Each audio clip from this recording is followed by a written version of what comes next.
இருக்க ஒய்ஃப்ல ஓடி வரும் யாரோட வாய்ஸ் இருக்கு. ஏன்னா அவங்க பேசுறது கிச்சன் நோக்கி கேட்குது. இந்த ஒரு எனர்ஜி உள்ள நீட் தான் நம்ம கிடைச்சிருக்காங்களா? இதெல்லாம் ஒரு 3 மாசத்துக்கு முன்னாடி வந்திருக்கலாம். சரிங்களா? Okay, thank you மணிவன் sir. Okay friends, எல்லாம் சாப்பிட போகலான்னு சொல்லிட்டு யாருக்கு மைக்க கொடுத்து போயிட்டாங்க. நிறைய பேருக்கு தெரியும் மைக்க கையில் கொடுத்து கீழே வைக்க மாட்டான்ட்டு. சரி, என்னோட ஸ்பெஷலிட்டி ஒரு கதை சொல்லாமா? ஒரு கதை சொல்லாமா? ஓகே. ஏன்னா வாழ்க்கை எல்லாமே பாத்தீங்கன்னா ஏதோ ஒரு நாட கம்பேரிசன் பண்ணி தான் நம்ம கொண்டு போயிருக்கோம் ஃப்ரெண்ட்ஸ். ஏன்னா நம்மளுடைய எதிர்பார்ப்பும் சரி ஏக்கமும் சரி ஏதோ ஒண்ணு பார்த்து அது மாதிரிங்கிற ஒரு பாத்தீங்க அப்படின்னா ஒரு காலேஜ் ப்ரொஃபசர் என்னடா எப்ப பார்த்தாலும் காலேஜ் ப்ரொஃபஸரையே இருக்கிறான்னு நினைக்கிறேன்டா.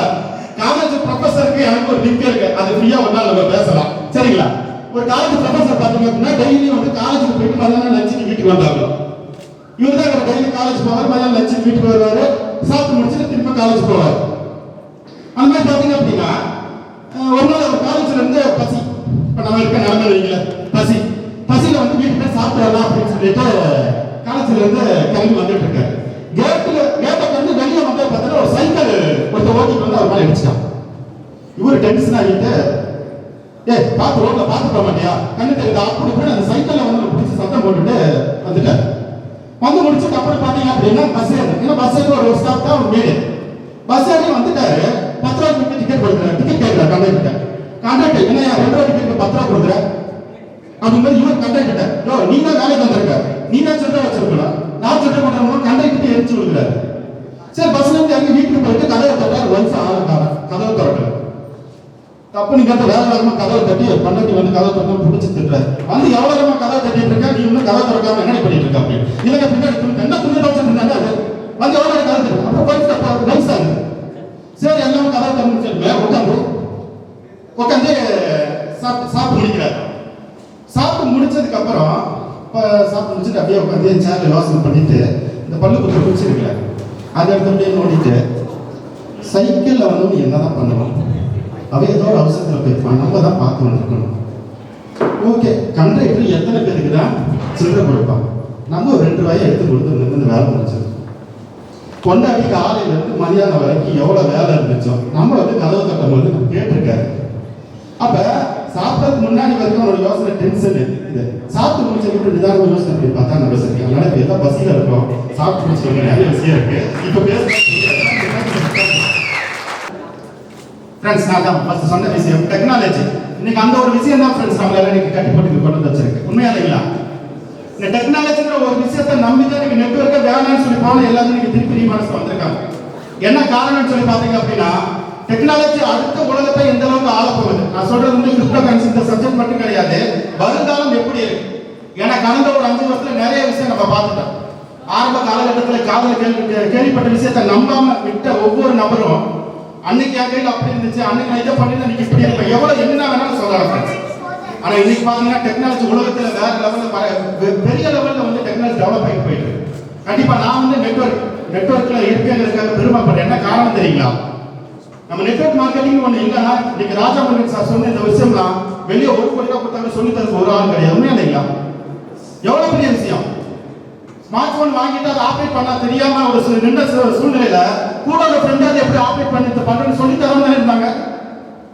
நீ கூட இருக்கவங்க நம்மளோட நாலேஜை வளர்த்துக்கு சப்போர்ட் இல்லைங்கிற ஒரு சூழ்நிலையில அடுத்து வந்த 5 வருஷம் காலகட்டத்தில் நம்மளோட வாழ்க்கை எப்படி இருக்குங்கிற ஒரு விஷயத்த இன்னைக்கு வந்து சேவிங்ஸ்ங்கிற ஒரு சப்ஜெக்ட்ல வந்து நமக்கு இன்னைக்கு அதாவது சேவிங்ஸ்ங்கிற ஒரு சப்ஜெக்ட்ல ஒரு 5 வருஷம் வாழ்க்கை மாறப்போகுதுங்கிற விஷயத்த இன்னைக்கு எந்த அளவுக்கு எடுத்து சொல்லியிருக்காரு. கண்டிப்பா அந்த அவர் சொன்ன வார்த்தைகள்லாம் வந்து ஒரு சிலருக்கு புதுசா இருக்கலாம். இன்னும் அதுதான் ஃப்ரெண்ட்ஸ். ஆரம்ப காலகட்டத்தில் வந்து நம்ம ஃபேமிலியே பார்த்துருக்கோம். இந்த இடத்துல எனக்கு வாங்க தெரியும் போது ஒரு சென்ட் இடத்த வாங்கி கொடுத்து இன்னைக்கு அந்த ரேட்டுக்கு போச்சு. கையில பணம் இருந்துச்சு, ஆனா நமக்கு இந்த ஏரியாவை டெவலப் ஆகுமா? நீங்க இருக்கக்கூடிய மேக்ஸிமம் நபர் ஒரு 50+ இருக்க நபர்களுக்கு அவங்க காலகட்டத்தில் தங்க ரேட் என்னங்கிறது தெரிஞ்சிருக்கும். வாங்கி வச்சா லாஸ்ன்னு தெரியும். எத்தனை பேர் சார் வாங்கி வச்சிருக்கீங்க? என்ன ஒரு காரணம், நம்ம அதை பத்தின ஒரு விழிப்புணர்வு இல்லை. நான் ரீவனக்ஸம் கிடைச்சது எப்படி தெரியுங்களா?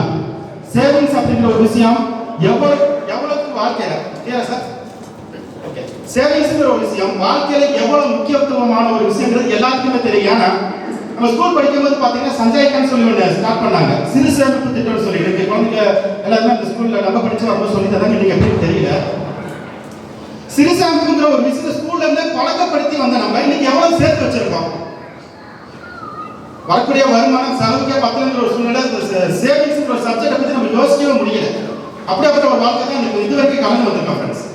இதுக்கு நடுவில் பார்த்தீங்கன்னா நிறைய பேங்க்ல ஆர்டி ஓப்பன் பண்ணக்கூடிய ஏஜென்ட்டை மீட் பண்ணியிருப்போம். இதே ஒரு எல்ஐசி ஏஜென்ட்ல மீட் பண்ணியிருப்போம். ஒரு எல்ஐசியோட ஏஜென்ட்டை பேங்க்ல ஆர்டி ஓப்பன் பண்ணக்கூடிய ஏஜென்ட்டோ இல்லை போஸ்ட் ஆஃபீஸ்ல ஒரு அக்கௌண்ட் ஓப்பன் பண்ணணும்னு சொல்லக்கூடிய ஒரு ஏஜென்ட்டை வந்து நம்ம ஏதோ ஒரு தொழில் பண்ணி அதுல இருந்து வரக்கூடிய வருமானத்தை அவங்க சொல்லக்கூடிய ஸ்கீம்ல போடுன்னு சொல்லியிருக்காங்க. உண்மையா இல்லைங்களா? இப்ப நம்ம வருமானம் எந்த அளவுக்கு வருது எனக்கு தெரியும். ஆனா அவங்களோட டார்கெட் முடிச்சிருக்காங்க. நம்ம சேவிங்ஸ் ஒரு நல்ல விஷயம் தான், சேர்த்து வச்சா நல்ல ஒரு ஃபியூச்சர்ல நல்ல ஒரு செட்டில் இருக்குன்னு நமக்கு தெரியும். ஆனா அவங்க சொல்லக்கூடிய விஷயம் நமக்கு தேவையான விஷயம் தான். அந்த சேர்த்து வைக்கிறதுக்கு நமக்கு வரக்கூடிய வருமானத்தில் கொரோனா அவங்களுக்கு கற்றுக் கொடுத்துட்டு போச்சு. சேவிங்ஸ் ஒன்று யார் இருந்து அவங்க பேலன்ஸ் அப்படியே வட்டாங்க ஃப்ரெண்ட்ஸ். சேவிங்ஸ்ல போட்ட விட்ட நபர்கள் வாழ்க்கையை வெறுத்து போயிருக்காங்க. அது நம்மளுக்கு கூட ஒருத்தர் இருக்கலாம். உண்மையா இல்லைங்களா? இந்த ஒரு காலகட்டத்தில் தான் வந்து இன்னைக்கு ரீபாலன்ஸ் நமக்கு அருமையான வாய்ப்பு கொடுத்துருக்கு. என்ன சார், சேவிங்ஸ் பண்ணுங்க. சும்மா எல்ஐசி ஏஜென்ட் இல்லை ஒரு பேங்க் ஆர்டி ஏஜென்ட் மாதிரிலாம் சொல்ல கிடையாது. சேவ் பண்றதுக்குனால ஒரு வருமான வாய்ப்பை ஏற்படுத்தி கொடுத்து உங்களை சேவ் பண்ண சொல்லி எவ்வளவு பெரிய விஷயம் ஃப்ரெண்ட்ஸ். இந்த ஒரு வார்த்தை தான் வந்து இன்னைக்கு ரீபாலன்ஸ் இதுதான் என் லைஃப் பண்ணி எல்லாமே நம்பி நிற்கிறதுக்கு ஒரே காரணம் உனக்கு வருமான வாய்ப்பை ஏற்படுத்தி அதை சேர்த்து வைக்கணும். இன்னும் யார் வேணாலும் சொல்லலாம், சேர்த்து வச்சா நல்லா இருக்கு. நம்ம அப்பா சொல்லியிருக்காரு எத்தனை முறை தேவையில்லாம செலவு பண்ணாத கேட்டிருக்கமா? யார் வேணாலும் சொல்லலாம். ஆனா சம்பாதிக்க வச்சு அந்த சேவிங்ஸ் எப்படி பண்றது? இன்னைக்கு எல்லாத்துக்கும் ஒரு சின்ன ஒரு டிப்பு கிடைச்சிருக்கு ஃப்ரெண்ட்ஸ். ரீபாலன்ஸ்ல வந்து சேவ் பண்றதுக்கு உண்டான ஒரு வழிமுறையை நமக்கு எப்படி கொடுத்துருக்காங்கன்னு பாத்தீங்கன்னா டெக்னாலஜி அந்த சப்ஜெக்ட் பத்தி அடுத்து நம்ம போறோம். அதுக்கு ஒரு ஜஸ்ட் ஒரு இன்ட்ரோ கொடுக்குறேன். இன்னைக்கு வந்து இந்த சாஃப்ட்வேர்ங்கிற ஒரே ஒரு விஷயம் தான். இன்னைக்கு தான் பாத்தீங்கன்னா டெக்னிக்கல் டீம்ல இருந்து ஒரு மேடம் பேசுறாங்க. அவங்களோட தமிழ் மீடியம் வரும்போது அவங்க சொன்ன எனக்கு புரியல சத்தியமா. ஏன்னா படிச்சதுல தமிழ் மீடியம் அது தமிழ்ல வரும்போது அவங்க சொன்ன விஷயம் என்னங்க, ஆனா டெக்னிக்கல் டீம்ல இருந்து ஒருத்தர் இன்னைக்கு பேசியிருக்காங்கன்னா இது வரைக்கும் வந்து அந்த சாஃப்ட்வேர்ங்கிற ஒரு விஷயத்தை நம்பி தானே சார் எல்லாமே இன்னைக்கு ரீபாலன்ஸ் பண்ணிட்டு இருக்கோம். இது வரைக்கும் கம்பெனி எம்டிஏ பார்த்தாச்சு, மேனேஜ்மெண்ட் பார்த்தாச்சு, ஆஃபீஸ் உட்காந்தாச்சு, எல்லாம் பண்ணியாச்சு. எந்த கம்பெனி நிரந்தரமா இருக்கு? இன்னைக்கு கம்பெனியும் பார்க்கல, மேனேஜ்மெண்ட்டையும் பார்க்கல. ஆனா எல்லாம் இன்னைக்கு நம்பி நீங்க வந்து உட்காந்துருக்கோம்னா இந்த டெக்னாலஜி இந்த சாஃப்ட்வேர் இந்த ஒரு விஷயத்தை நம்பி தான் வந்து உட்காந்து. உண்மையா இல்லைங்களா? இந்த டெக்னாலஜி எப்படி இருக்குன்னு ஒரு சின்ன உதாரணம். நமக்கு வந்து பாத்தீங்கன்னா சாஃப்ட்வேர் ஒரு விஷயம் தான் வந்து நம்ம ரீபாலன்ஸை நம்பி இதுக்குள்ள நம்ம கட்டி போட்டு இந்த சாஃப்ட்வேர் ஒண்ணுதான். இன்னைக்கு சாஃப்ட்வேர் எந்த அளவுக்கு டெவலப் ஆகிருக்கு, எந்த அளவுக்கு டெவலப் ஆக போகுது. இந்த ஒரு விஷயம் சின்ன ஒரு உதாரணம்.